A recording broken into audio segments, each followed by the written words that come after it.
সুশীলার রান্নাঘরে আজকের পর্বে রয়েছে দারুণ স্বাদের একটি ডিমের রেসিপি। ঘরে থাকা উপকরণ দিয়েই খুব তাড়াতাড়ি রান্না হয়ে যায় একদম ভিন্ন স্বাদের এই ডিম ভাপা রেসিপি। যারা আমার চ্যানেলটিকে সাবস্ক্রাইব করে পাশে রয়েছেন তাদের জানাই অসংখ্য ধন্যবাদ। আর আজকের রেসিপিটি আপনারা যারা নতুন দেখছেন তাদেরও জানাই সুশীলা রান্নাঘরের পক্ষ থেকে স্বাগতম। এখানে আমি নিয়েছি 1 টেবিল চামচ হলুদ সর্ষে, আধা টেবিল চামচ জিরে, 5 থেকে 6 কোয়া রসুন আর নিয়েছি 4টে শুকনো লঙ্কা। এবার আমি মশলাটা বেটে নেব।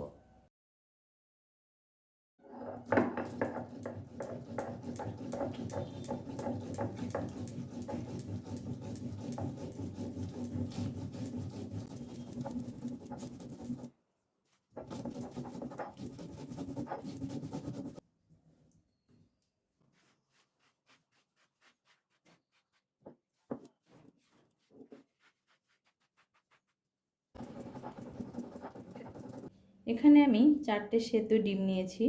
ডিমগুলো সুতো দিয়ে আমি এভাবে কেটে নিয়েছি। এবার ডিমে লবণ হলুদ মাখিয়ে নেব। দিয়ে দিচ্ছি আধা টেবিল চামচ লবণ, আধা টেবিল চামচ হলুদ। এবার হাত দিয়ে লবণ হলুদটা ভালো করে ডিমের সঙ্গে মাখিয়ে নেব।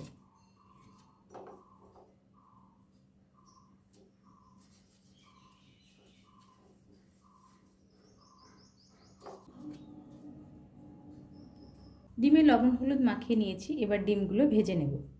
এবার কড়াইতে দিয়ে দেব 1 টেবিল চামচ সর্ষের তেল।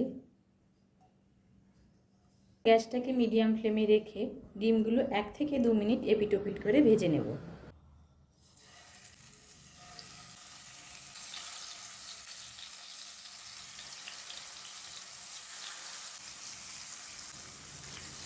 ডিমের 1 পিঠ ভাজা হয়ে গেছে, এবার উল্টে দেব।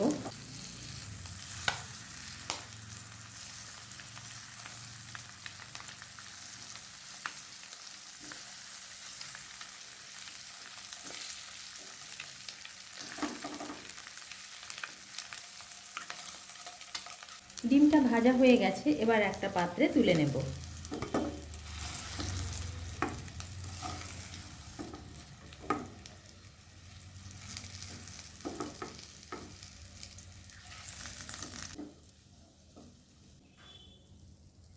একটা বাটিতে আমি 5 টেবিল চামচ টক দই ভালো করে ফেটিয়ে নিয়েছি। এবার এর মধ্যে আমি যে মশলাটা বেটে রেখেছিলাম সেটা দিয়ে দেব।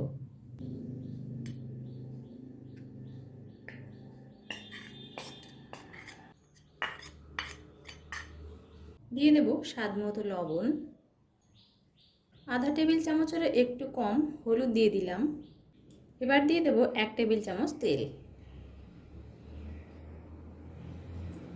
আধা টেবিল চামচেরও একটু কম চিনি দিয়ে দিলাম আর দিয়ে দিচ্ছি 1 টেবিল চামচ গুঁড়ো দুধ। এবার সমস্ত উপকরণ চামচের সাহায্যে খুব ভালো করে মিশিয়ে নেব।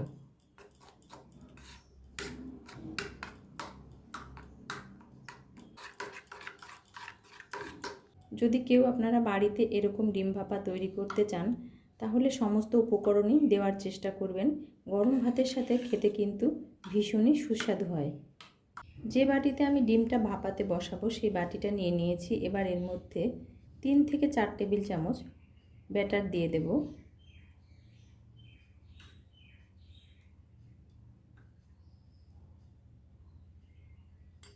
এবার আমি এই বাটির মধ্যে ডিমগুলো দিয়ে দেব।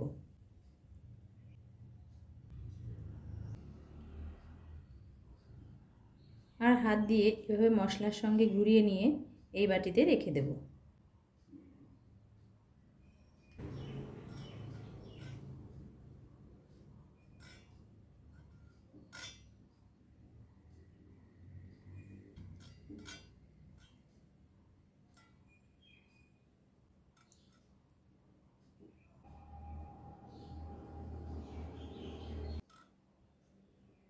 এই বাটিতে যে মশলাটুকু রয়েছে এই মশলাটুকু এর মধ্যে দিয়ে দেব।